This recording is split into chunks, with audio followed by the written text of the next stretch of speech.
back to the socially distant sports spa for a 12th time. Ellis, Mike, all good chaps? Yes. Yeah, I mean, I've had an up and down day, to be honest, Steff, but I'll bore you with the details later on. I'm feeling very positive myself. Good. After last week's 9 minutes 17 debacle, I've since done another 3 time trials. Oh, go on. I'm now down to 7 minutes 40 seconds. I'm back. Well, that's much more respectable. Yeah, I'm back.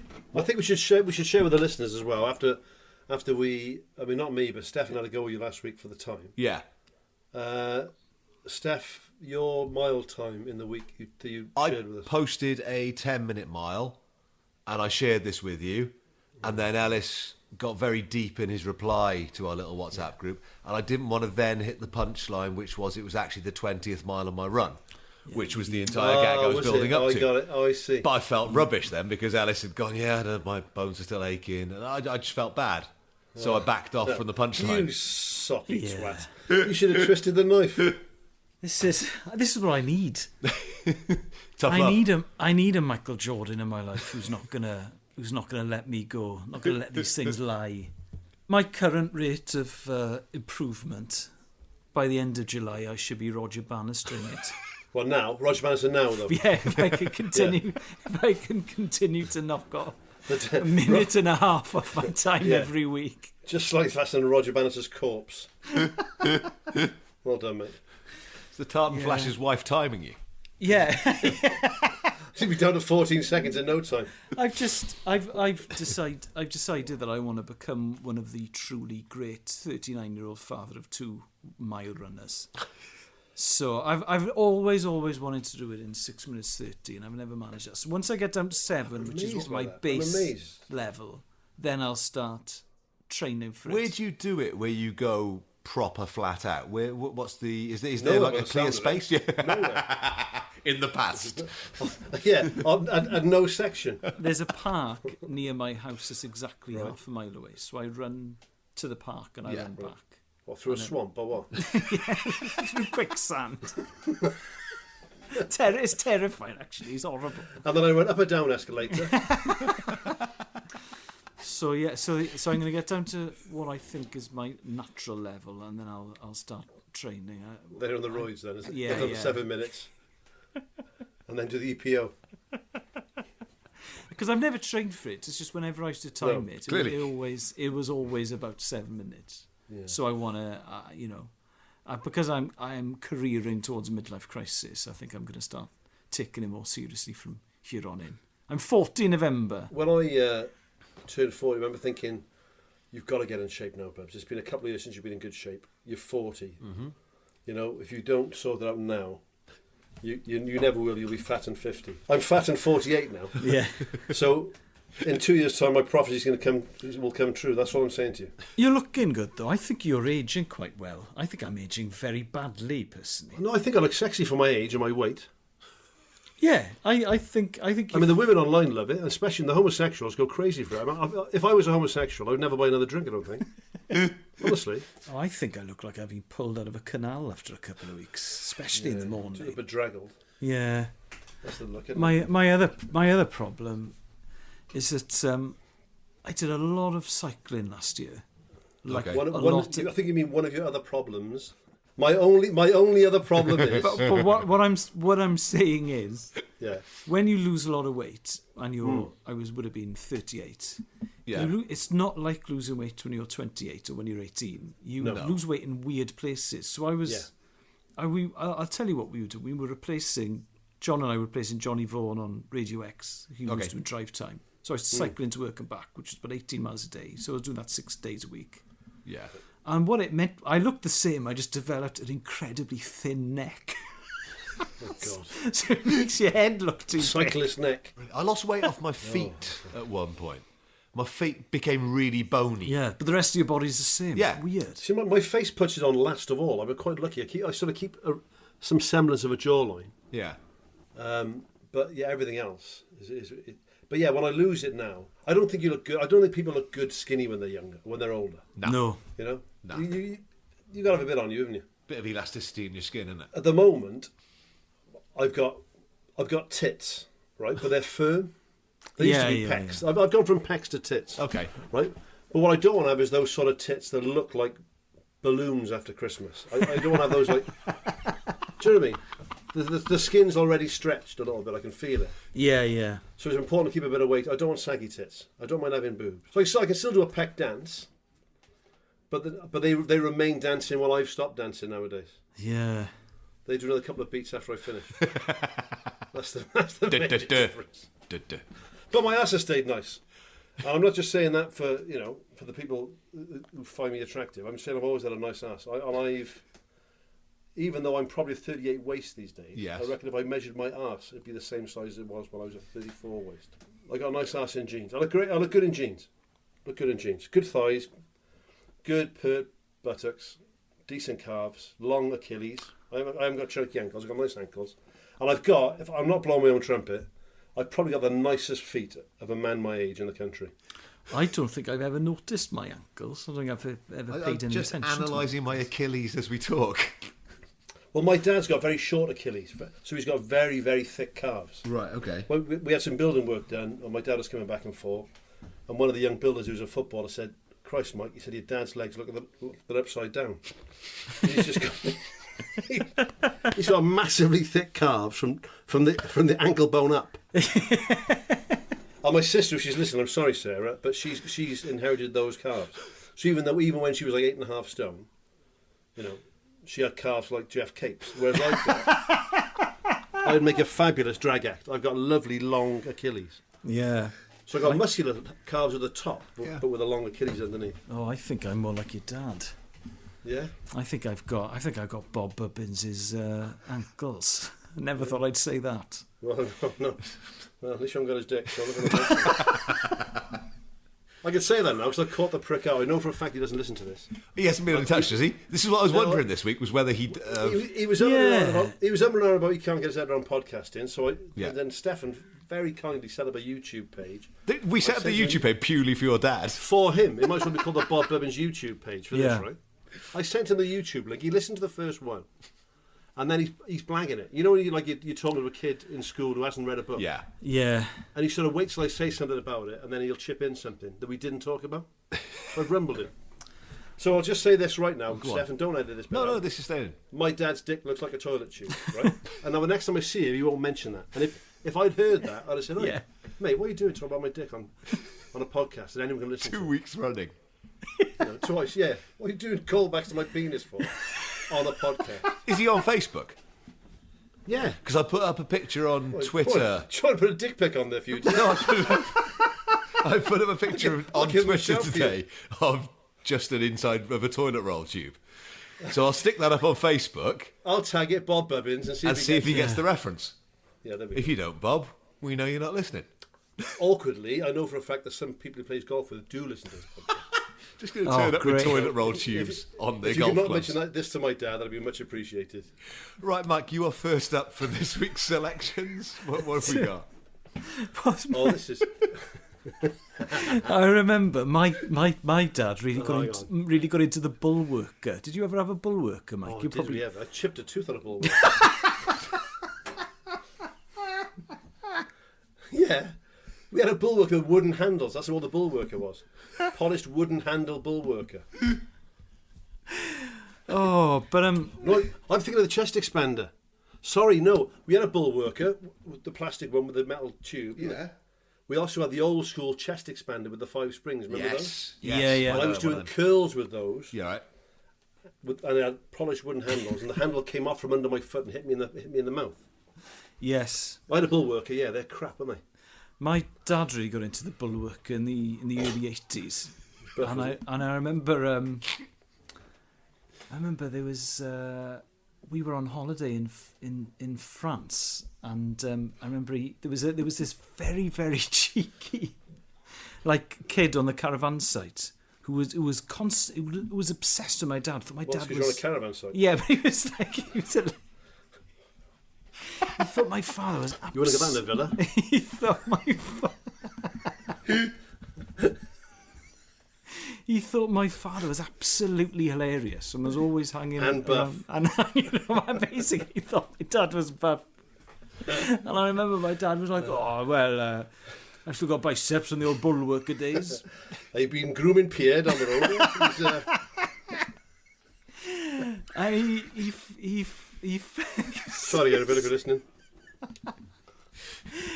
And he flexed his muscles, and this little kid touched his bicep. Was like, "Oh, doos," and my dad was like, "What's he saying, Esther?" Mum's got like A-level French. You're like, "Oh, he's saying soft."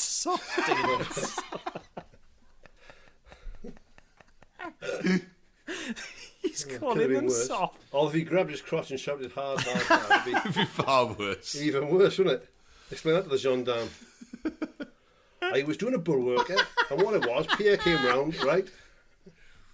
And I pulled my groin. I pulled my inner groin, my upper inner groin.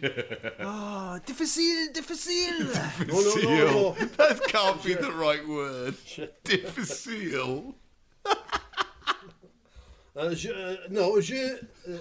ne voudrais enfant. Je voudrais muscles. Charles Atlas. Ne voudrais enfant, s'il vous plaît. Désolé. Those bull worker charts, though, if you remember, there was always a bloke with quite long hair on the bull worker chart. Yes. Remember him? Yeah. Do you remember when sucking your belly in was the big look? Yes. Not when we were kids. No one had six packs. No. It was about how small you could get your waist. Yes. So there'd be some bloke with like big pecs, decent arms, sucking his belly in, like Chuck so Norris. he had like a 20-inch waist. Yeah. And that was the look, wasn't it? And it was the thing that men did as a joke when they were trying to pretend to be attractive. Like that looks better, sucking your belly in. Yeah. So where was I? The song. Yeah. The song. Go on. So Yes. the clip. Sorry, the clip. Right. I miss these days. I mean, I love Wogan anyway, and I loved that show. Yes. So just have a little look at this, and we'll talk about this. This is the England football team.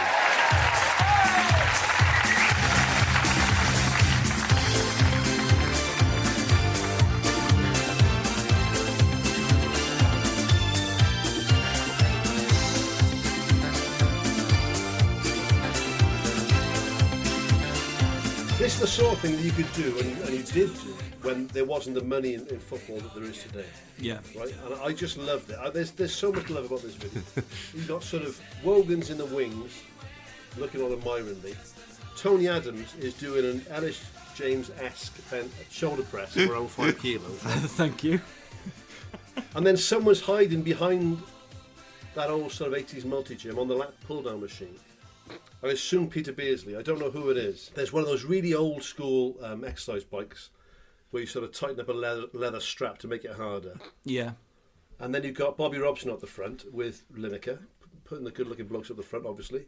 Bobby's got a nice V-neck on.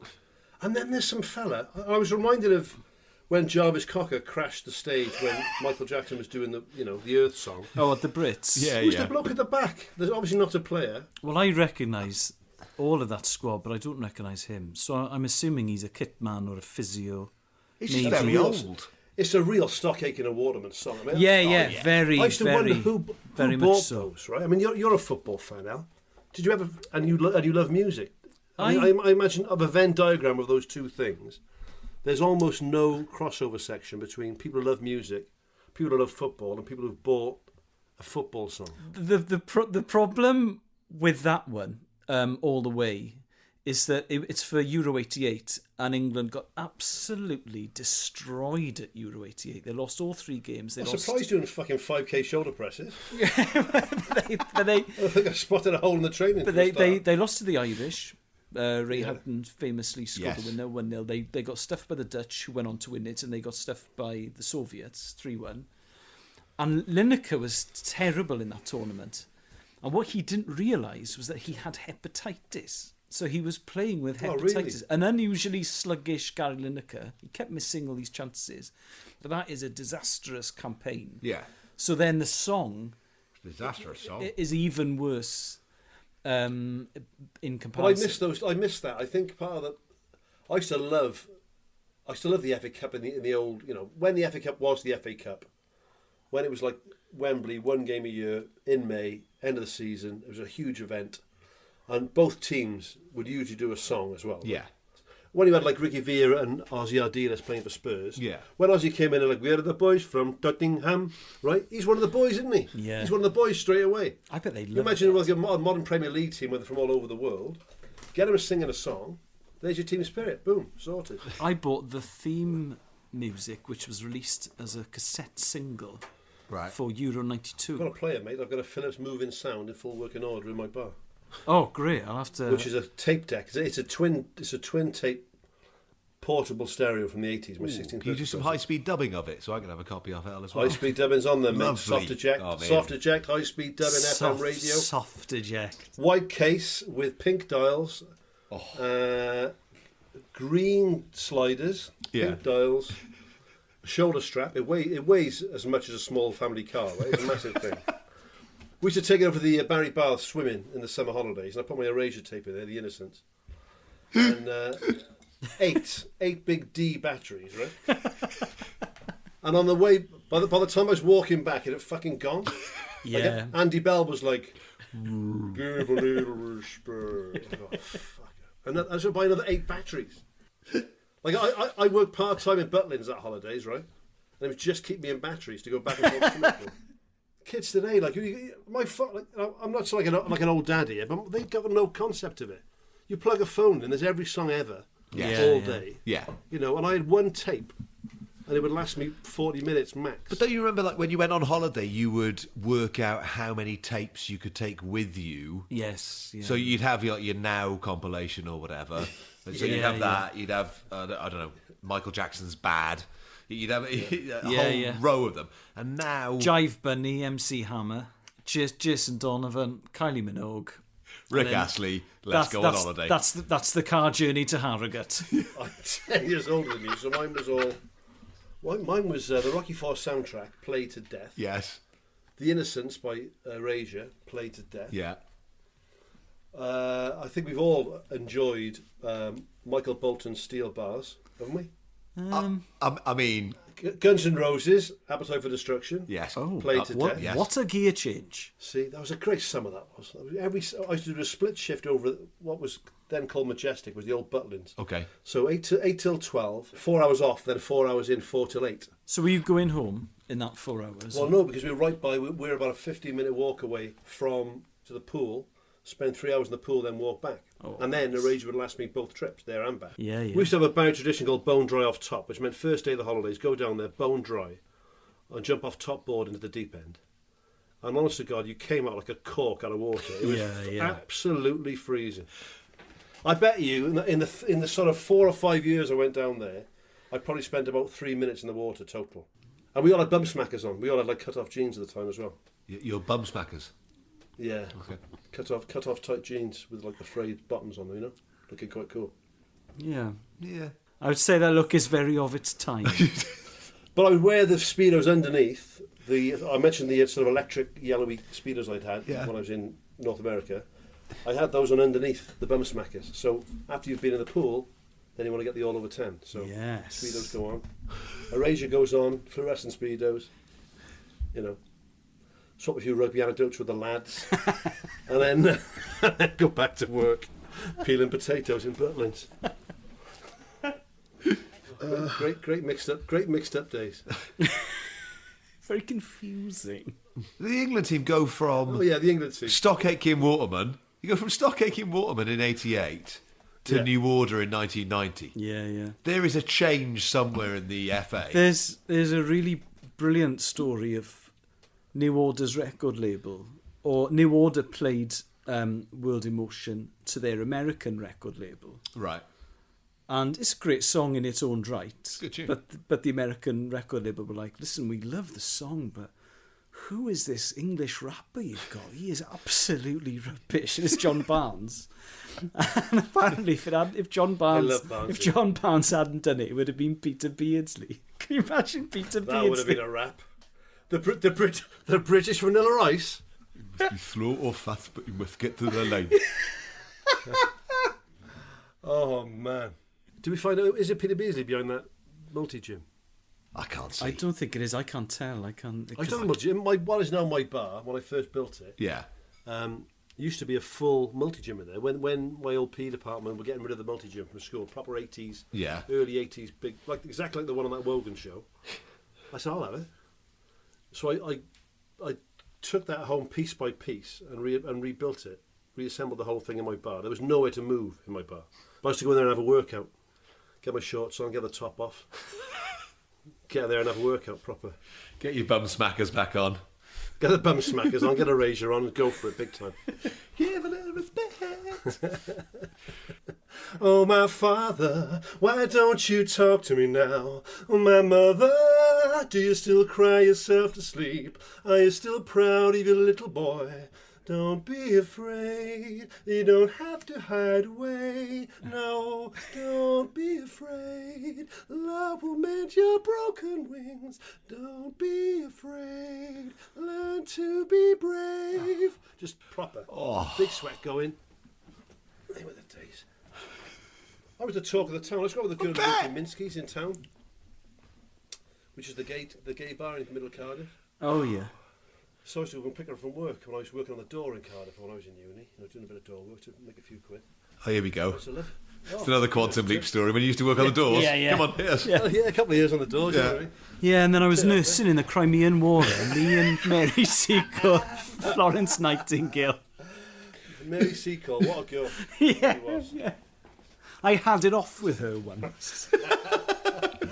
I fingered Florence Nightingale behind a field cannon. What? What the fuck are you on about? I think we've all learned something here today. Yeah. When we started this. That was my main. I mean, I've you don't get enough Erasure in a lot of sports. No, that's true. I've got to say this is technically a sports podcast.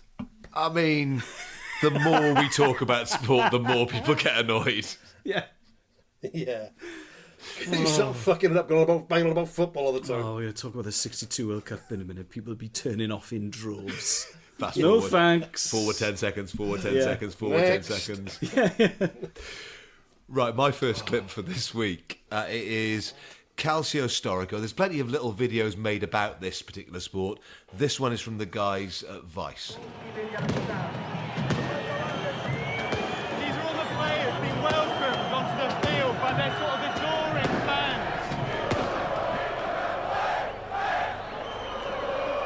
So, like I said, there are a few different versions of mini documentaries about this. But that one, it's only about 10 minutes long, but it tells you everything you need to know about it. If you are listening to this podcast and you don't watch the clips, Do it. do it. Do it. Make a Because change, the violence is jaw-dropping. Go to the episode description, click on the little link for this one. You won't be able to believe it. Because I don't think we can summarise it in a way that... If it has to be seen to be believed. I love this more than I love it. I wrote down some notes about the sport itself. Okay, so if you've never watched this, which a lot of you won't have, right? 4 teams from the city of Florence play against one another. Semi-finals, then a final every year. It is 27 aside. Which is a great start point.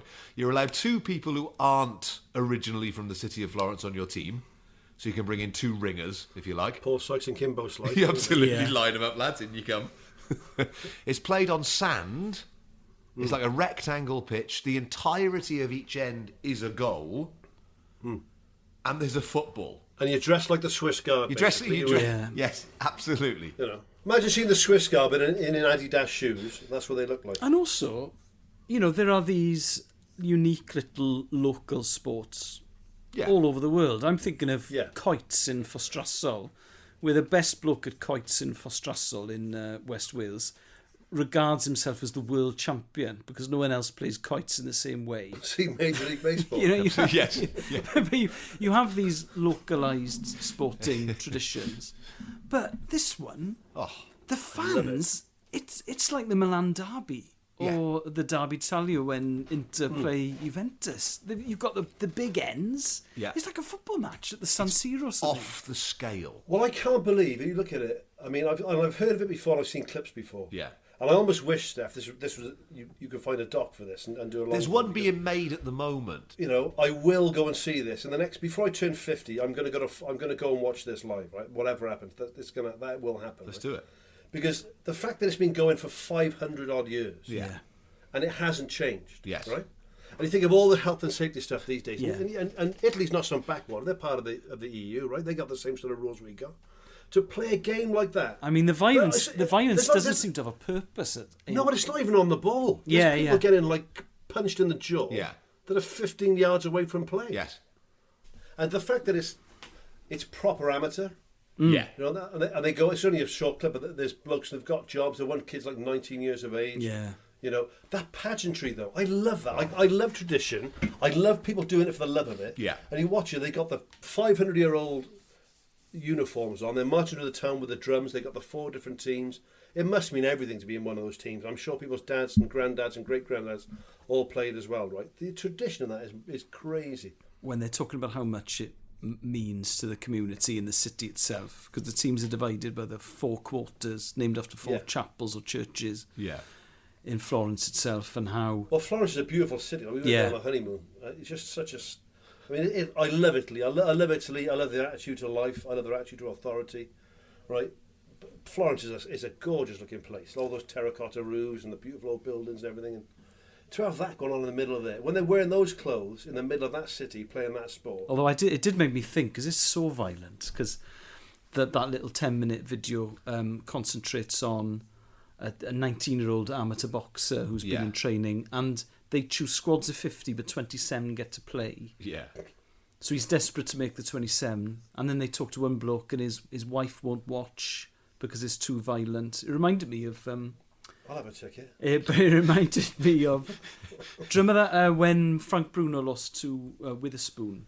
Yes. In about 1985, and the camera pans on his mother, and his mother's crying. Yeah. It reminded me a bit of that, although it made me think. I think mums in sport generally tend to, obviously, it's your little boy playing, isn't it? But I love that. But I've always loved, and it speaks to, I think it's human nature. Like when I was a kid, I loved watching rollerball. Yeah. Right? Oh, yeah. That was oh God. And you read about them making a rollerball. Like James Caan was a rodeo rider. Yeah. He'd been a stuntman. He's a tough bloke. Done a bit of boxing. And they were saying they built that track to make rollerball. They shot it in Germany to save money. Okay. And they made that hardwood track, and they combined the sport was like part roller derby, part boxing, part, you know. And the whole point of it was to show that this is too brutal, and this is like proper like bread and circuses, and you know this is barbaric, and this is going to keep this dystopian future population in check and make them stop worrying about the actual real problems in the world, right? And they're saying the whole point of it started out was to show that this game was a horrible thing. And they said by literally the second day of shooting, Caan, the cast, and all the stuntmen that were there would play for real. Like as soon as they couldn't wait to play. Just they said in this is a between great takes. game. You can't tell me if rollerball was on TV now, people 100%. Would watch it. Yeah. If there was motorbikes and steel gloves and spikes and metal balls. If this Calcio thing was on TV. Oh, it did, why isn't it? It did make me. What's Channel 4 doing? It did make me think though. Imagine if you were a bloke in Florence. You didn't like fighting, weren't particularly sporty. It's a bit wordy. that weekend would be an absolute nightmare, wouldn't it? You go to Calcio on Saturday. Do you know what? Oh, is that this weekend? Oh, I can't play actually on Saturday. I'm teaching my. Do you know what it is? I'm teaching my grandmother how to set the video on Saturday, and I've promised. That's the thing, see. Sorry. Because she can press play and stop, but she can't actually record stuff off the telly. So I've promised. Video Plus. The telly's not good enough for Video Plus. That's the problem. So. I can't play the ultra-violent 500-year-old traditional game on Saturday because of... Please God, it's in state schools in Florence. Please excuse Giuseppe from Calcio today as he's recovering from the double jaw break in last week's lesson. Amazing. Well, they'd have to learn. You can't just turn up for Calcio, you know... Yeah, they've got to learn somewhere. Yeah, there must be age grade Calcio going on out there, under sevens. Touch Calcio. Touch Calcio. Touch Calcio. They do walking Calcio for the over 80s as well. Yeah. See the Barclays Bank advert in Italy?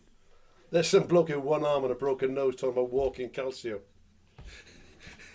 Do you remember that thing a few years ago? They did the Barclays, like it was called like Digital Tech Eagles. or Digital Eagles. Yeah, and the one, I shit you not, the one that was in Wales. Yeah, Neath. Was teaching some fucking coal mine how to send an email. Yeah. But about 6 years ago. Yeah.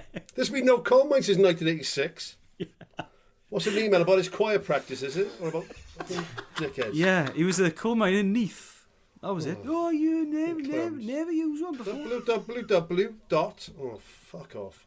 As a legacy of World War II, especially amongst people of our... Where's this going now? But especially... Where's this going? Ellis, please, man. Come on. But this is not the week. Do not mention the Burma Railway. But they'll often say about the Italians, oh yeah, like, Italian tanks will be six I thought you said gears. everyone was from Carmarthen. Yeah. 6 gears, 5 in reverse with an Italian tank. Yeah. 6 bloody gears. Yeah, what's the Italian national flag? Yeah. It's a white cross on a white background, isn't it? Yeah, it's a thing with Italy. Bloody cowards. There's nothing better than some British person who's never seen anything like conflict talking about other nations' cowardice. Yeah. When you know for a fact, if they kicked off, he'd be chained to his bed, the fanny. It's Italian bloody tanks, if you ask me. Yeah. What are you talking about? Oh, man. I've got to go over there for that. That's what I'm saying. I think we should. Got to. But can you... I mean, there's only so... It's not a very big pitch. What will happen, inevitably, is that we'll go over there on a big jolly, have a great laugh, and then someone will die playing, and then the little mini documentary we've been commissioned to make won't get made, and we'll just come back with our tails between our legs. Or someone will die playing, and you will get subbed in, Al. Great TV. Great telly. Hey Mike, you know what they said about tanks, Italian tanks in the war? That's pretty true, huh? They're just going to back off me, right? Yeah, the cowards, yeah. Hang on, ref, sub coming on. Sub ref. In he comes. S4C cameras all round us. 5 reverse gears, yeah, Mike? Off you go, Al. What it is, I was meant to be teaching Monkey how to use Video Plus, but Right, Al, we're going to carry on the violence. What is your clip?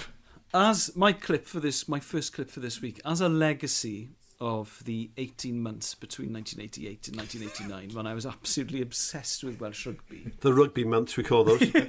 Elis James, the rugby months. One of my sporting heroes to this day remains Robert Jones, who was one of my favourite athletes or sports people in any sport ever. And the thing with Robert Jones, he was definitely the best scrum half. Of course he was. He won 54 caps for Wales. But the problem with Robert was that he was quite small, and not according to Bubs last week. Well, but the two of you will remember this probably better than I do. There was always a slight discussion on whether Wales should replace him with a bigger, more physically robust scrum half. So the three in particular I remember around this time were Di Bishop, Chris Bridges, who played for Neath, and Jonathan Griffiths, who played for Llanelli. But even though he was the smallest of that batch of Welsh scrum halves, he was pretty tough, as this clip attests. Well, a punch up there between halfback Robert Jones and Nick Farr-Jones. They're all joining in now. It's punches galore. It's an all-in brawl, a match erupting, and that was totally unnecessary. So there we go. That's the Lions versus Australia on the 1989 tour. I think it's the second test. Yeah. But Robert Jones steps on Nick Farr-Jones' opposing number's foot. He stamps on him to provoke him, and then suddenly they're scrapping. And the Lions were 1-0 down in that test series. They went on to win the series 2-1. It's the only time the Lions have ever won a series from 1-0 down. Yeah. Mm-hmm. And Nick Farr-Jones, I watched an interview with him this afternoon, and he was saying that's his great regret, because obviously Australia didn't win the 87 World Cup, but he knew they were going to get a second chance at the World Cup, and they went on to win it in 1991. So he's done it all in rugby. But they lost that test series to the Lions, and he says what we didn't do was we didn't go toe-to-toe with the Lions, and we didn't face up to the Lions. Yeah. And after we'd beaten them in the first test, Ian McGeechan said, right, what you need to do, he changed the team around, made the team more physical, but also he said you just need to provoke them and get under their skin. And that is exactly what the Lions did. And it wound the Australians up. And it's a very, very violent match if you watch it. And Dad was waking me up at 5 a.m. to watch those tests. Yeah. I never asked him to. It's too early. Yeah, he insisted. What do you mean you like football? Get out of here. Really affected my schoolwork. You know, Ellis looks tired. Ellis looks grey. I've been up since 4:30. We were playing Waikato last night. I listened to Erasure till 2 a.m. And I loved Robert Jones. Yeah. And one of the things about Robert Jones I like the most is that I've always got a huge soft spot for players, particularly in contact sports, who have to overcome physical disadvantages, usually if they're slightly smaller. So Robert's about 5'8", so even by those days, those standards, he was on the small side, but he was tough. I mean, he was tough as well as a great passer of the ball and a great box kicker. And I remember watching a documentary or a long interview with him on the BBC. I can't remember what this relates to. I think it might be the 88 Welsh tour of New Zealand when he was replaced by Chris Bridges because the pack was weak in comparison. And he said, when the selectors told me that I hadn't been chosen, I went back to my room and I cried because I can practice my passing, I can practice my box kicking, but the one thing I can't change is the thing I'm being penalised for. Yeah, it's bollocks. And I was such a huge Robert Jones fan. It used to really, really upset me because we weren't half the team when he wasn't playing, especially in the days when that partnership with Jonathan Davies. I got asked to do a gig a few years ago down in at the Liberty Stadium in Swansea. So the girl booking the gig sort of phoned me up and said, I said, what is it? This is like a Swansea Association rugby dinner, and they want a bit of, just do a couple of your rugby stories afterwards. You know, I said, yeah, that'd be no problem. So booked me in for it, went down there, on the top table, like you do in these things. And unlike most corporate gigs, it was really good fun. Like, so we get there, and they're all a rugby crowd, and I get a chat with this bloke, and he said, "Hey, Mike, nice to meet you." I said, "Yeah, you too." I said, "What's the plan?" He said, "Well, we'll have the dinner, do the presentations, and then you come sit with us on the top table and have dinner with us." He said, "Then Rob's going to say a few words, and then you're after Rob." I said, "Rob who? Rob Jones." I said, "Oh, what's he going to do?" You know, just a couple of rugby stories and that, and then you go on. I was like, "For fuck's sake!" Right, so I sit down next to Rob Jones, who I bloody idolise, right? And he was so nice, and funny, and just self-deprecating, and just really good company. We get on there, and I thought the only saving grace is he's probably going to be shit at telling stories, right? I had all my eggs in that particular basket. Yeah. He gets on there and absolutely slays them with some brilliant stories about the British Lions. They're just funny, interesting, and everything, right? For about 30 minutes. Then I got to go on and do some story about Barry Seconds, like what he's been talking about. I said, yeah, thanks for that, Rob. Robert also has been blessed with one of the most gorgeous speaking voices. Yes. Oh, it's beautiful. He's I can listen to him all day long. Yes, the most fantastic accent in Welsh and English, because he's first language Welsh speakers from the Swansea Valley. Yeah. So, fun fact, the Swansea Valley is my fourth favourite Welsh accent and Welsh language dialect after number 1, Carmarthenshire Rural, number 2, Carmarthenshire Urban. Don't just say them. You just say, thanks for coming, Mike. Hope you enjoy the evening. What now? In Carmarthenshire Rural. Carmarthenshire Rural. Wel, diolch i ti am ddod, Mike. O chwarae teg a ti o'n o wych yn oma. That's my favourite. That's Carmarthenshire Rural. That's Carmarthenshire Rural. Carmarthenshire Urban, please, if there's such a thing. Oh, diolch i ti am ddod hyn o, Mike. Ti werth y byd. That's Carmarthenshire. There's a difference there. Urban, there is a difference. Yeah, that's good. Yeah. Don't give me Swansea Valley.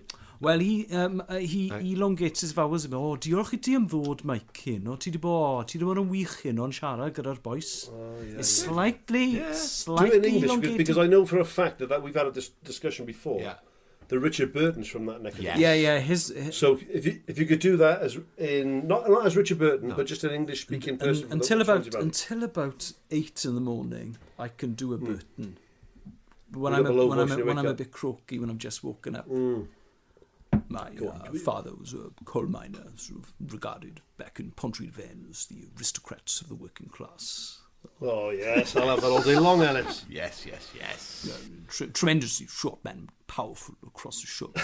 And, there's a bridge that runs from one side of the valley to the other. And Dick Bach, as my father was known around the village, he'd been drinking very heavily, 10, 12, 14, 16 pints. And had fallen and been impaled. And I remember going to visit him in the hospital, and I walked in, the nurse, English-speaking nurse, said, he's speaking Welsh, Richard. And I went and he said, Dick, Dick, he called me rather than Richard. Dick, bach, it is in. I said, yes, Visima. Miracle damn wine, I've had an accident, he said.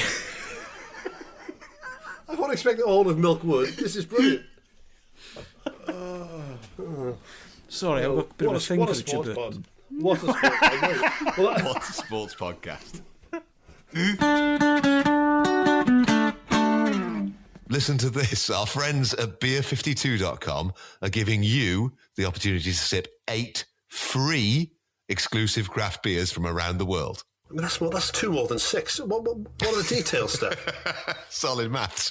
All you need to do is go to www.beer52.com/distant and cover £5.95 for the postage. The case will be delivered straight to your doorstep and you don't even need to leave the house. Beer 52 are beer pioneers, gentlemen. They are going around the world to find the best and most interesting beer from the greatest small batch breweries on planet Earth.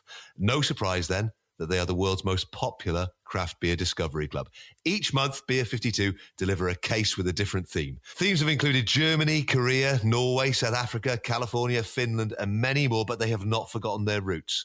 As an independent UK company, Beer 52 are also passionate about the UK craft beer scene. The beauty of Beer 52 is that they will not and do not hold you to ransom. There's no lock-in. You can leave at any time.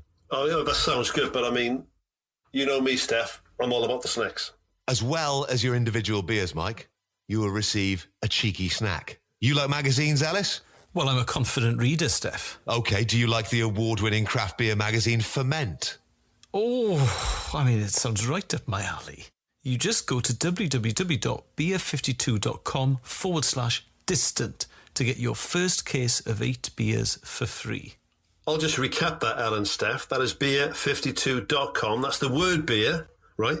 Then the numbers 5 and 2 makes 52.com.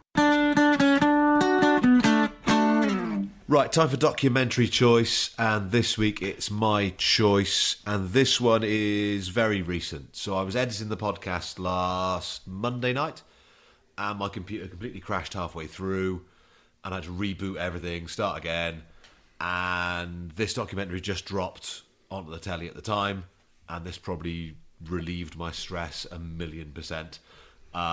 It is Be Water. It is the latest one from ESPN's 30 for 30 series, and it's about the life and times of Bruce Lee. I remember what it was like to be loved by him. His philosophy was one of self-actualization. He felt that everybody in the world might have a little bit to contribute to the canon of martial arts. Be formless, shapeless, like water. Now water can flow, or it can crash. Be water, my friend. There is nothing not to love about this. There'll be some people who go, but that's about an actor, not about a sports person. But you're wrong, because I don't think anyone has done more for martial arts. Ever. Yeah, I'm going to go with ever. Who else would there be? I thought it was a crock of shit, genuinely. Go on. I'm listening. Okay, there would. No, come on. I want to listen to this. There would be no mixed martial arts. There would be no Jay Jones. Kareem Abdul-Jabbar would never have come up with the skyhook shots. There is an awful lot of sport that owes a lot to Bruce Lee. Hit me with it, Bubs. You mentioned the word hagiography later. Yes.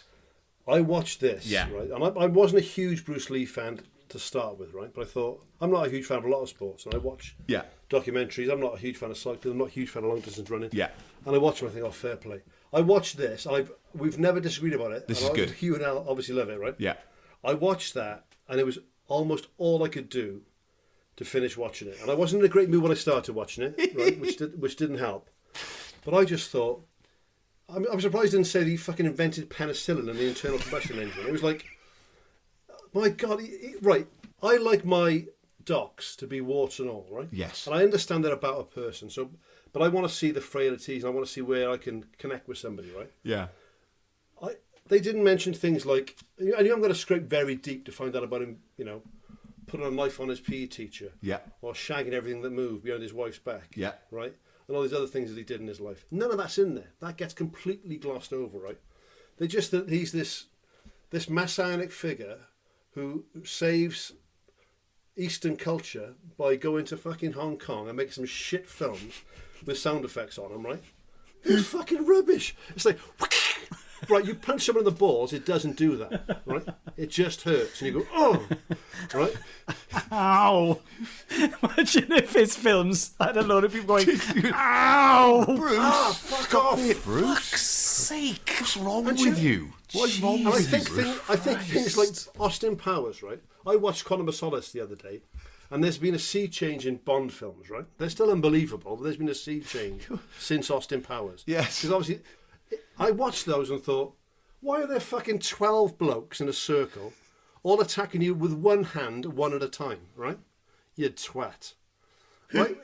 When does that ever happen? It never happens, right? So, he's in really unbelievable films for a kickoff. Yes. His acting is fucking dire, right?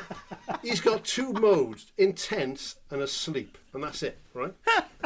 There's no humour in it, there's no self-deprecation, there's none of that shit, right? Because he's a shit actor, and he's a terrible philosopher. Some of that philosophy he comes out with is like proper, like infant school philosophy. Right? The bit about the when moon. You point your finger at the moon. Yeah. Don't look at the finger. On the finger. Don't look at the finger. Fuck off, mate. What does that even mean? I was watching that bit and I was thinking, I'm the thick one. No, mate. Because I've never just poorly thought through philosophy. Someone who's read a book about philosophy, I can do that. Can you? Yeah, check this. When you point your finger at the moon, don't look at the finger. Because he's so eulogised, no one has the balls to say it's Emperor's New Clothes. No one says to him, what the fuck are you talking about? I'm too easily led. I just assumed I didn't get it. God, that's deep. I never thought about that. And then you think, don't think, just be. He's like a proto Yoda, right? You want to be like water in a cup. What a beaker? Well, yeah. Any cup. Like a sippy cup. Like a kid's cup. That's not philosophy. You're describing fluid dynamics. All right? They're not the same thing. So anyway... it's a bad day, yeah? I was thinking someone's going to say something in a minute. There's going to be at least a voice of dissent amongst all these, right? Some of the shit. I wrote some of this. Come on, hit us. If only Mike's wife hadn't left him yesterday. I know, this would all have been fine. Check this now, ready? So... And then, he'd have been loving Jackie Chan if she hadn't gone. You talked about Kareem Abdul-Jabbar, right? Yes. Jackie Chan was in fucking Cannonball Run, so he gets a pass. So, that Game of Death with Kareem Abdul-Jabbar is one of the lamest films I've ever seen in my life, right? In fairness, he died before it got finished. Well, it makes Beverly Hills Ninja look like it's won an Oscar, right? And there's Kareem Abdul-Jabbar, who was a fantastic basketball player, Absolutely. Right? I love Elvis, right? No news there. I love Elvis. Right, okay. Elvis got a second dan black belt in karate. Yes. Do you know why? Because he's fucking Elvis, right? The same reason they think Kareem Abdul-Jabbar can do kung fu. Well, he's patently crap at it, right? Like a 6'7", what are you? 7'1", dude. This big gangly basketball player doing shit old kicks and punches, right? I thought, what am I watching here? Is this a joke? Is Jeremy Beale going to jump out in a minute? Fucking... This is a real film, is it? Jeremy Beale. He's been dead for 20 years. And there's that bit about him being in Kung Fu was written for him then because of the studios. I wanted to hear about that. That was interesting. Yeah. I want to hear about why Asian people couldn't get roles. Yeah. They mentioned briefly about he tried some electric stimulant machine and it made his hair go curly, right? Well, tell me more about that. I want to hear about that, right? So, the bit about Kung Fu. The bit about Kung Fu where David Carradine takes the part that should be for Bruce Lee. Yes. Because Bruce Lee has either written it or has inspired it. Everyone in the world knows that story, Yeah. right? And everyone in the world knows it was David Carradine, right? Yeah. The editing on that is rude. Because there's a Bruce Lee doc. The one guy goes, and some other guy, I can't remember his name now. I thought, fuck off, I can't remember his name. It's David Carradine. And the second one comes on and goes, and some guy, what was his name now? Not the Chinese fella. Steve McQueen. Steve Steve Davis. He's always throwing a baseball at a wall and catching it in a mitt. That stuff's cool. Being mates with Steve McQueen's cool. I think Steve McQueen as a pallbearer is cool, right? Steve McQueen introduced him to smoking weed. And he introduced Steve McQueen to Kung Fu. Tell me about that stuff. But you can't, because you've got to mention him smoking weed then. And that was somehow fucking dent his halo. So his ex-wife's on. They're going... At one point, she actually says, this magnificent Chinese man just married this plain Caucasian girl. I thought, fucking hell, mate, you've done wonders for your wife's confidence. 40 years later, She still chuffed. views herself as plain. Still chuffed you deigned yourself to bloody get married to her with your bone and everything else. I will split the difference between Mike and you. I think it's a brilliant story, badly told, actually. Because the bloke who made it, that director, what's his name? He knows who he is. The point being... He's not one of our Twitter followers. He obviously loves him, right? Yes. He loves him. Yeah. I couldn't make a documentary about Elvis in any sort of objective way, right? Yeah. It'd be completely subjective because I love him. Yeah. And I know that he met Priscilla when she was a teenager, right? Yeah. And I know that all these things went on. I know that he was heavily into sort of drug use in the 70s. I would gloss over that stuff. Yeah. Because I love Elvis, but I would make it a worse documentary. What sort of drugs was Elvis taking? No drugs. We're talking about Elvis for. We never took drugs. What am I going to go for? All prescription, thank you very much. The one bit, I thought you were going to... We'll have a bit of honesty here now, right? But it was like a wanky job interview, right? Someone says, of course he had weaknesses. For instance, he was a very challenging person, full of fire and intensity. Fuck off. That's like saying your weakness. What's your biggest weakness? I'm too punctual, if anything. Yeah. If anything, I work too hard and too long. I do what it is. I'm a perfectionist, you see, so I'm a complete finisher. That's the only problem. Actually, I know it's a weakness, but I'll work for nothing. I'll put long hours. I'll put other people in the office off because I work too hard. Because I'm too good. I'm too good at kung fu. Yeah, if anything, I'm just too hard working. Jeet Kune I know Do. it's a terrible weekness. And there's a bit at the end. Here he goes. I wrote this down as well. I never do this for documentaries. I just talk writing. Proper angry. Can you imagine sitting there I've done watching about 4 all your pages of this. It's all in capitals. That's the scary. Green pen and in capital letters. The pen ran out. Just carved the last 3 lines in. I wanted to hear about the struggle, and there must have been a lot of it growing up. Yeah. But you get to a point where Elvis, this killed Elvis, literally and figuratively, right? What a shit. When you're surrounded by people... Don't get nasty now, because I'm having to go with Bruce Lee. Look at him getting all touchy about Bruce Lee. Right? No one ever said no to Elvis. Yes. If he pulls a cigar out, 4 people got a lighter out straight that's away, true. Yeah. You can't live like that. It ruins you. I'd like to live like that. So then I thought, well, maybe, like you said right at the top, like maybe it's the fact that he's not a sportsman. I thought, well, maybe, do you know what? I'm being harsh on him. Maybe he's a fan. Like Jean-Claude Van Damme was a brilliant martial artist who went into acting, right? Yeah. Arnold Schwarzenegger was a fantastic bodybuilder who went into acting. Yeah. Right? I thought, maybe I'm missing it. Maybe he had some stellar career and then he went into acting, right? Yeah. He never had a fight. He never had a professional fight. Never fought one person. No. There's like anecdotal stuff about fighting extras on film set. Yeah. He invented anybody. He invented his own kind of martial art, though, didn't he? Yeah, well, he don't fight anyone. That one. I just put this one phrase on it: beats up an office. Beats up an office. There's one bit like karate chops some shells. When he kicks the light. Yeah, that's quite impressive. I mean, he's physically an impressive specimen. You've got to. I think it's brilliant. I love it. He was in amazing shape. He was a really handsome bloke. The fashions were, I mean, yes. Yeah. I love them, right? He looked such a cool looking bloke, right?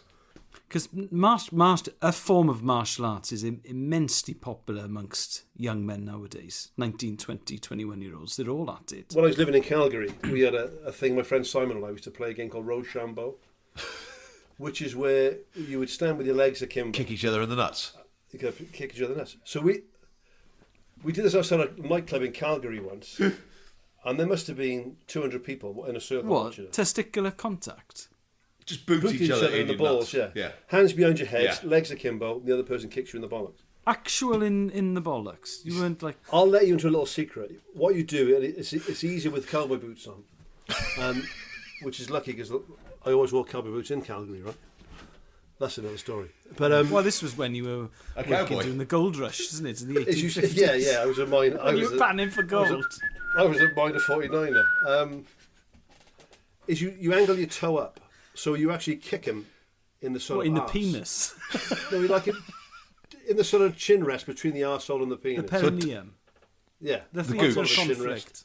I call it the chin rest. You call it the gooch, right? That's the same thing. So.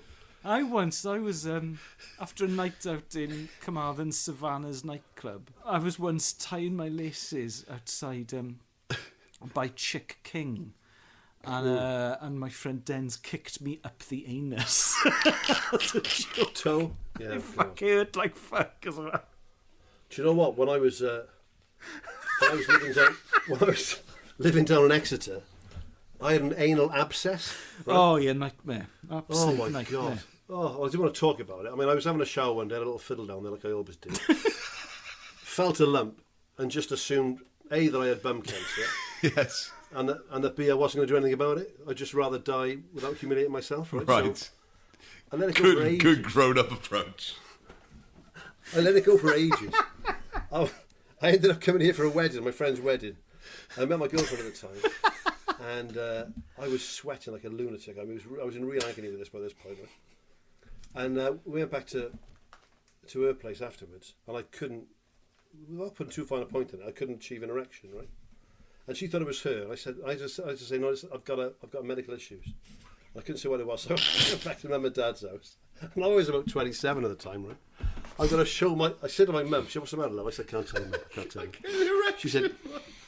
She said, come on, I'm your bloody mother. I've seen everything. I said, oh God. I said, I've got a lump on my bumhole, Mum.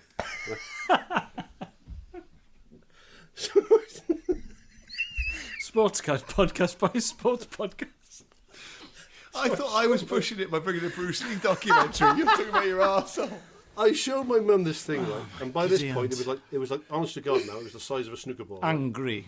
Right next to my arsehole. Yes. And she said, you bloody idiot, so you've got to go and see a doctor straight away, right? So, yeah. Took me to see the doctor, which wasn't my doctor. It's not Dr. Z, is it? Dr. Z. He flew over smashing. He was insistent. Let me just puncture that for you, Mike. You'll be fine. Shouldn't you use a scalpel? Oh no! I've got to know. So what I'll do, I'll dip this knitting needle in a kettle, and then that will basically sterilise it. He rushed me straight to the Heath Hospital. Right? They said, my God, how long has this been going on for? I said, weeks and weeks. He said, you need an operation today, right? So they took me to the Heath, right? So I'm in the Heath Hospital now. Waiting to get, I'm like nil by mouth ready for this operation. In this like white, this sort of paper smock. Yeah. So I'm lying in bed there, sweating like a lunatic, right? And the consultant comes round, generally now, with like 6 medical students, because the Heath's a teaching hospital, isn't it? Now, at the time I was in my pomp, right? I see. I would dispute that. So they came round, and part of my brain thought, play this cool now. There's some good-looking girls here. I'll play this nice and cool. Nice and cool, Trig. Nice and cool. So he says, "Listen, Mr. Bubbins. Mr. Bubbins is 27-year-old male. Blah blah blah." I said, yeah. He said he's got an anal abscess. I thought, shit, I forgot about that, right? So he says, "Can you lie on your side, please, Mr. Bubbins?" I said, "Oh God, here we go." And if you could just pick your knees up to your chest for us, and if you could just part your bottom cheeks. I would never been so humiliated in all my life, right? So anyway, long story short, I've got to get the abscess removed. But they don't. If you have an abscess, it was like 2.5-inch deep hole they have to cut into my arse, right? And they can't stitch it up; it'll just get infected. So it's got to granulate. It's got to heal from the inside out, right? And the district nurse came round, right? Because she's got to pack this hole in my arse, right? Yeah. So this woman comes up. She's quite rough anyway. I was like, I said, is it going to hurt? She went, yeah, this will really hurt. Yeah, it's going to sting a bit. I said, oh, fuck, okay. So Mum's downstairs watching like... How's your pain threshold in your sphincter, Mike? Well, I defy anybody, honest to God, if you've seen like... Is it Marathon Man? Yes. What's the one with Laurence Olivier? Is it safe? Small potatoes, mate, right? So she pulls the gauze out and there's about 6 foot of gauze comes out of this hole. It's like 6 a really shit magic trick. They're 6 foot of course. Honestly, God, just there. Like fucking David Blaine. Just kept going. Different coloured hankies coming out of your ass. And you said... Worst kid's birthday party ever. Yeah. Oh, bouquet of flowers. It's like a League of Gentlemen sketch. Dove flew out right at the end. But then she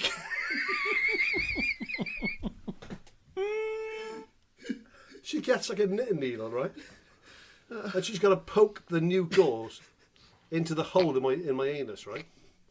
Well, mate, I've never experienced pain like it, right? She said, "You ready?" I said, "Yeah, okay." Well, Mum is downstairs, right? Mum is downstairs, like 2 o'clock in the afternoon. I'm grabbing onto the bed, I'm bent over. She wanged this thing up my anal abscess. And I just remember going, "Fuck!" It was unbelievable. And she finished it, I was in tears. She said, "I've got to come back tomorrow." I said, "Don't come back tomorrow. I never want to see you again."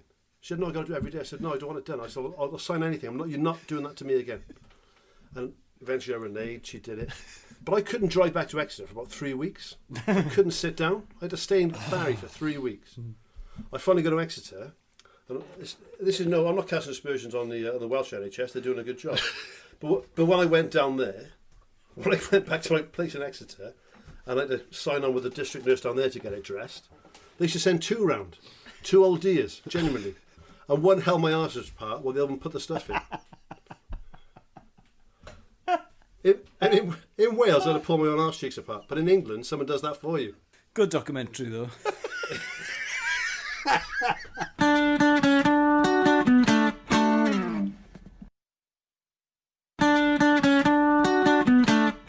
Right, second round of clips. Ellis, what have you got? When it comes to the greatest footballer of all time, I think nowadays it probably comes down to a Maradona versus Messi debate. And especially for younger listeners who might not remember Maradona in his pomp or might not have seen much footage of him, you think, okay, well, what are you going to choose? Are you going to choose that fantastic goal against England in the '86 World Cup? I don't know, actually. I think this is a better illustration of just how talented Maradona was. This is him warming up in the 1989 UEFA Cup semi-final against Bayern Munich, second leg.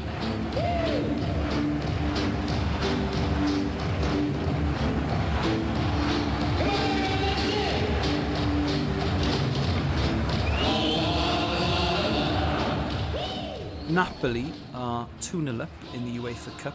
The UEFA Cup as well, I think, is probably, because of the Europa League, people forget just how competitive and difficult a competition the UEFA Cup was to win. So Napoli went on to win the UEFA Cup.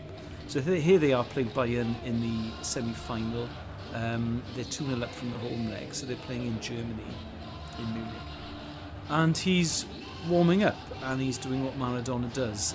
It's Maradona at his absolute peak. It's before the drug scandal, which happened a couple of years later.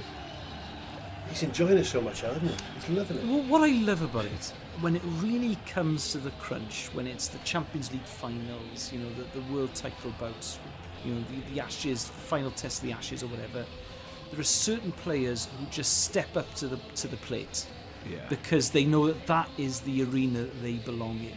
Yeah. Now, Napoli had never won anything before Maradona went there. You know, they weren't one of the historic big clubs in Italian football. Their success was completely down to him. And he doesn't care. You know, he doesn't look bothered, he doesn't look stressed. His laces are untied. That's the best bit. Which is my favourite bit. So it's 2 minutes 50 seconds of absolute joy. And there's a very famous bit of footage of him as a very young kid. He's 8 or 9 or something, and he starts off doing keepy-uppies or kick-ups with a football, and then he does it with an orange, I think, and then it's with a golf ball. And he never really lost that joy, Maradona. Now, there is an absolutely superb documentary about his time at Napoli, which I think you've seen, haven't you, Steff? It's amazing. Yeah. Yeah, have you seen it, Mike? No, I haven't seen it. So I've got so much to say about Maradona. I think what I'll probably do, even though by the standards of this podcast it's not a particularly niche documentary, it was shown on Channel 4 in the first or second, it's fine. but it was shown on Channel 4 during the fat first drug addict banging on. Second week of lockdown. Elis or Maradona. So I've got more to say about Maradona in particular, which I think I'll probably wait. I love seeing sportsmen or women that love doing it, right? Yeah. And I think with Maradona, take the money out of it, take everything else out of it. And that clip is beautiful. The music's going. He looks like there's nowhere he'd rather be in the world than there at that moment in time. You know what I mean? The bit that blew me away is when he traps a ball. The ball in the air. Yeah. He's got it under control in a nanosecond. And I just thought that's relevant to the game. That ball coming in from anywhere, Maradona can do whatever he wants with it as soon as he wants to do it. The incredible thing about that clip, and also I think this says an awful lot about the influence of Maradona over the game, is that Jürgen Klinsmann was one of the great strikers in the history of German football. He's talked about that clip, right? And he said, we're on the other side of the field, warming up like Germans, seriously focused. There's music playing, the song Life is Life. And to the rhythm of the song, Maradona started jungling the ball. So we stopped our warm-up, and we couldn't warm up anymore because we had to watch this guy. Now, Klinsmann wasn't playing in that game. His memory's been completely clouded. That's brilliant. I think I must do that all the time. That's what I was sort of thinking about Switzerland. Next thing I knew I was in Switzerland, but I wasn't actually there.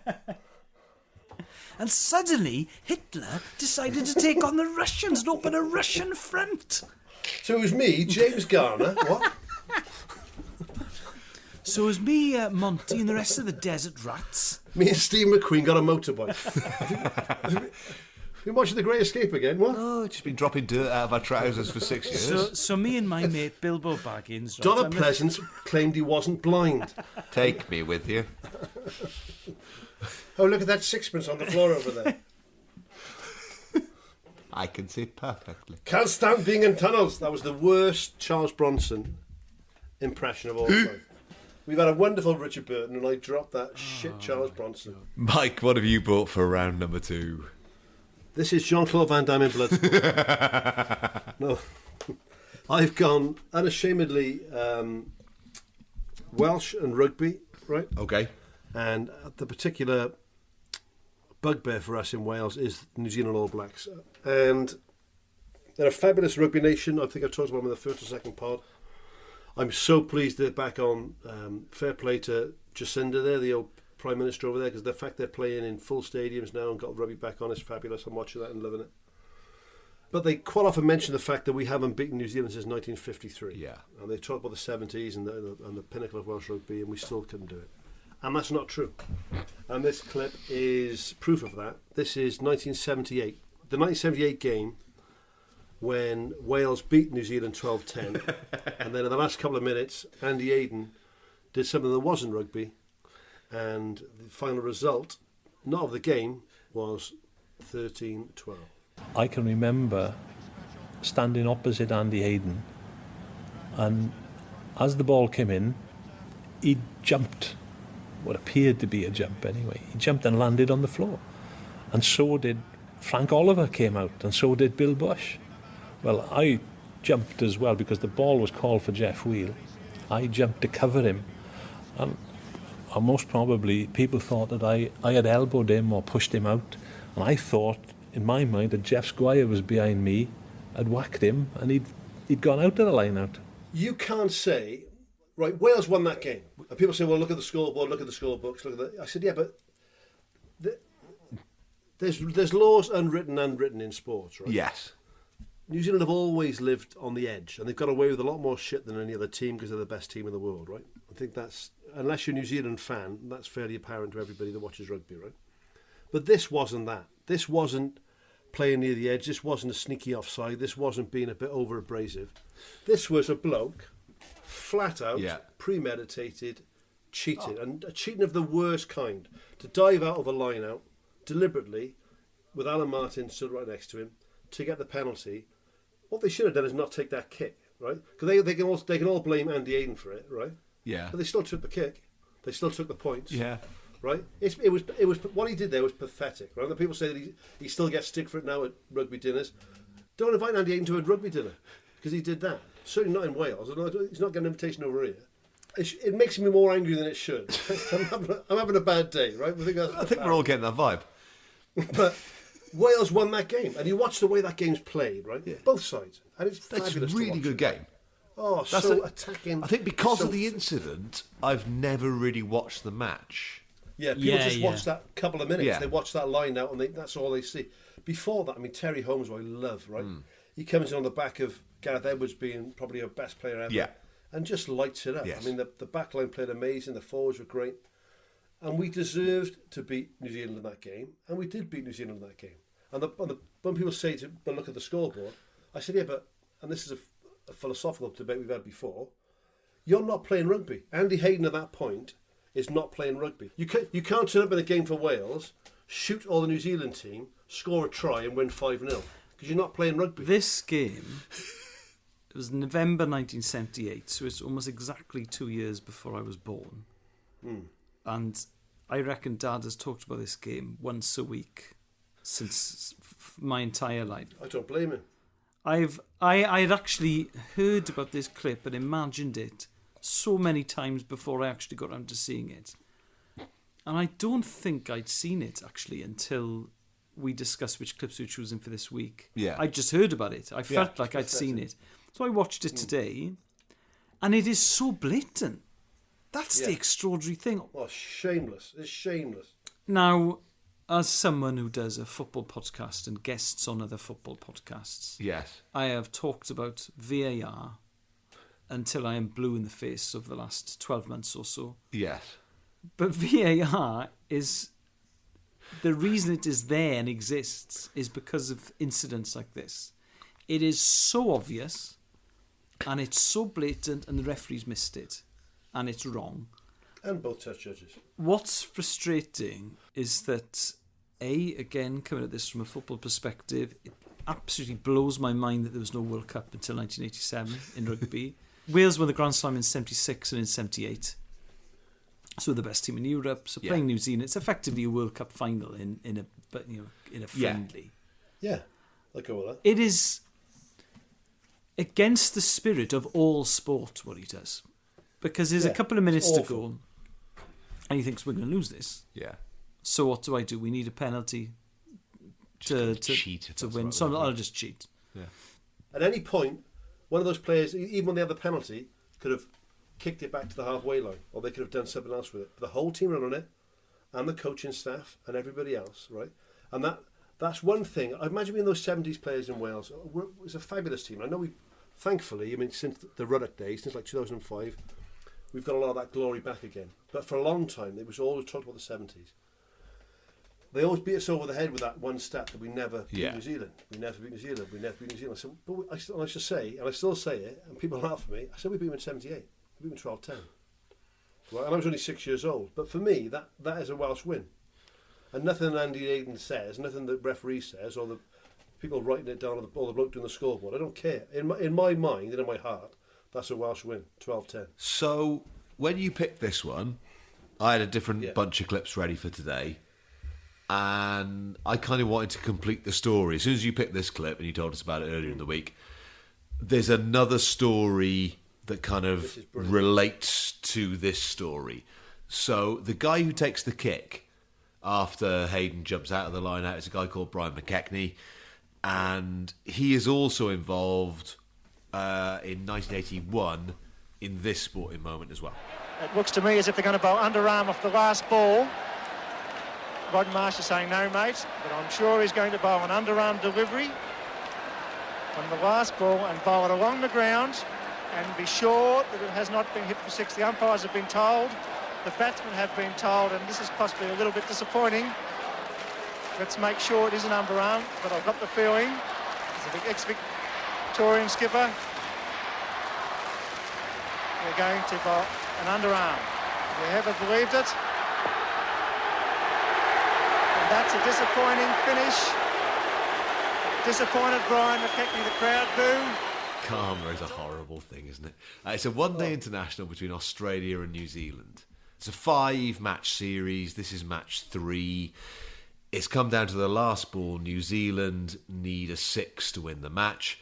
Greg Chappell the Australian captain goes over to his brother, his little brother, Trevor Chappell, who is bowling at the time, and says, right, this last ball, underarm, mate, they can't score a 6 off an underarm ball. The batsman is Brian McKechnie. Oh, hello. Oh, dear. It's honestly now, I didn't realise until earlier today, I knew that McKechnie was the bloke who kicked the kick in the rugby, because that's been on my mind for about for a long, long time. I didn't realise that, and I'd heard about this. I'd never seen it. The gods of sport. That's the gods of sport writ large, right? It doesn't matter if Bradman goes out for a duck in his last ever innings, so he doesn't have a 100 lifetime average. It doesn't, like the Arsenal game when they scored that impossible goal in the last game of the season. There's things that happen in sport, and for him to be the bloke there, I love that. That's brilliant. I love that. And the fact they're incensed about it. And the thing is, the difference in that and 78, Australia haven't even broken the laws of the game. At the time for that competition, they've broken the feeling of everything to do with sport. They smashed the spirit. Yeah. What I love about cricket in particular is that this is one of the most notorious incidents. This is right up there with ball tampering and also and the Bodyline series. They brought it in New Zealand Parliament, I think. It was mentioned in...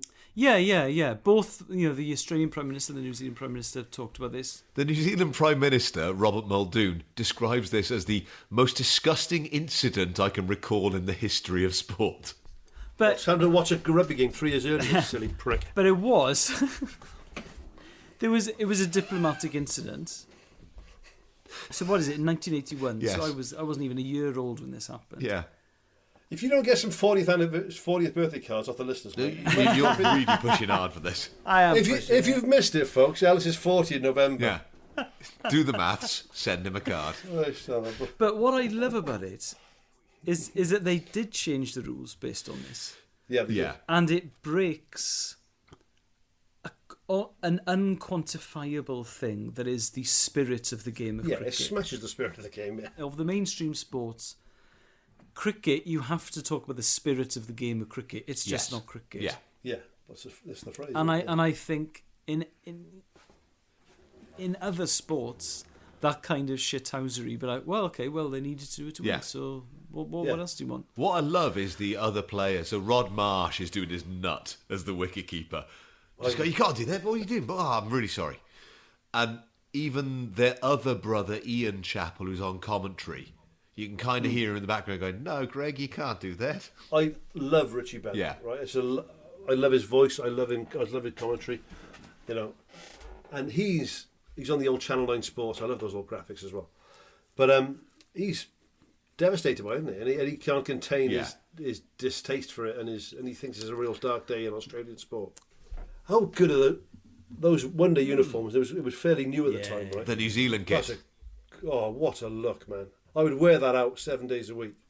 Right, you see is it Geoffrey Howarth who's the captain, and he comes on. He's got those like taupe-coloured, like flares, basically. It's kind of beige with chocolate underarm. Arse hugging, good on the thighs. You see like a cricket uniform now. They're not that well cut. Yeah. And the Aussie uniforms are cut similarly as well. They look so stylish. Even the umpires look stylish. Honestly, Steff, when I found out you'd done that, and it was all these years I didn't know that those two things were related. Yeah. I googled it straight away. I thought that can't be right. Someone's winding me up. A few of the players thought it was illegal because it was illegal in England. English county cricket. English county cricket at the time. Really? So the reason a lot of the players come on and remonstrate with the referee is that they're like, it's not even allowed. Yeah. This is illegal. But it was illegal. The captain was playing in Surrey, I think. Yeah, he was playing for Surrey. So in the English county cricket one-day competition, which was also sponsored by Benson and Hedges, you couldn't do it. So then they changed the rules in Australia and in New Zealand.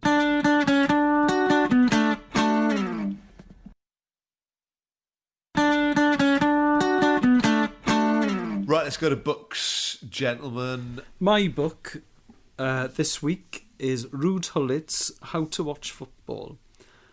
I must admit, when it comes to... That's a great title. I must admit, when it comes to sport in general, in particular football, I'm far more interested in what football says about national identity and identity in general. Yeah.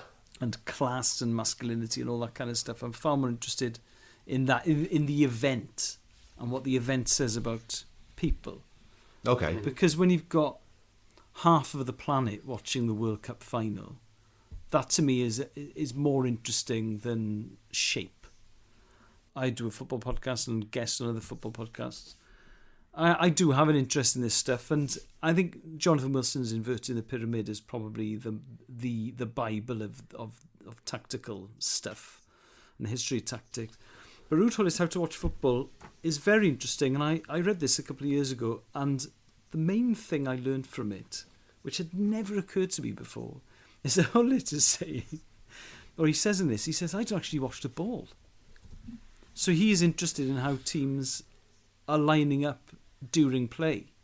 Okay. So he's more interested in the shape that a team are in when the ball is in action, rather than following the ball.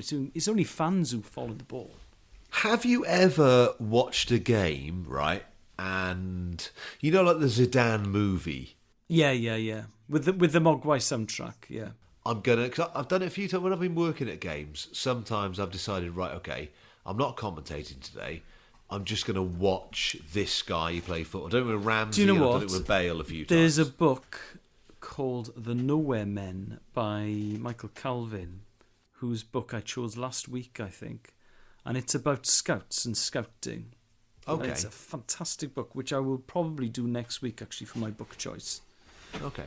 But I read that, and he makes this point, and he says, so if it gives you a very odd perspective of the game. If you're sent to Stoke to watch some 18-year-old player who's playing in the under-23s and you just watch him, you don't really get a grip on the game in general.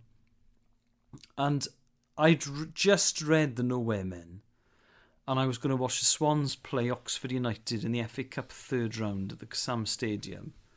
And I chose a player at random. I chose Frank Taberneau. I don't know if you remember him. It was one of the worst signings in the history of the club. So I chose him at random. I thought, I'm just going to watch Frank Taberneau today. It's only an FA Cup third round game. We ended up losing, which was immensely humiliating because they were in League One, I think, and we were in the Premier League at the time. But to just watch one footballer and not watch anything else is quite interesting. But to watch a terrible footballer have a bad game, you're like, what? Watching the ball bouncing off his shin and going into touch and all that kind of stuff.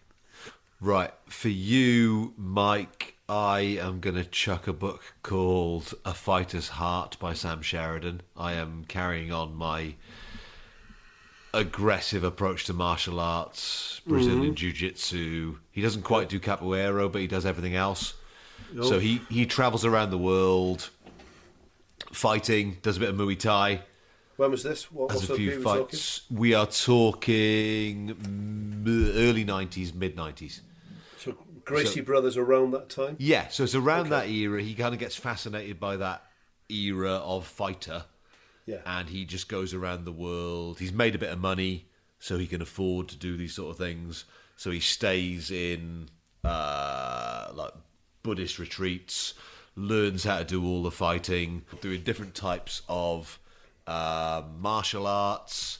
He doesn't invent his own one like Bruce, where he doesn't fight anybody, but he kind of gets in the ring and fights lots of different people. And for real. Yeah, for real. They go a lot. Hiya! Oh, my bollocks! Fuck's sake. Fucking hell's bells. Really chase. Does he walk through an office and just kick the lamp, karate chop the bookshelf, beat up the door, punch the window? No one ever says ow. Ow! No. Fuck off, Bruce. Jesus Christ. Right in a with you? fucking finger, you mad cunt. What's wrong with you? Not too far that time, Bruce. No one ever mutters fuck's sake in Enter the Dragon. Just loads of sake. Oh, you dirty twat. That's right, my bollocks.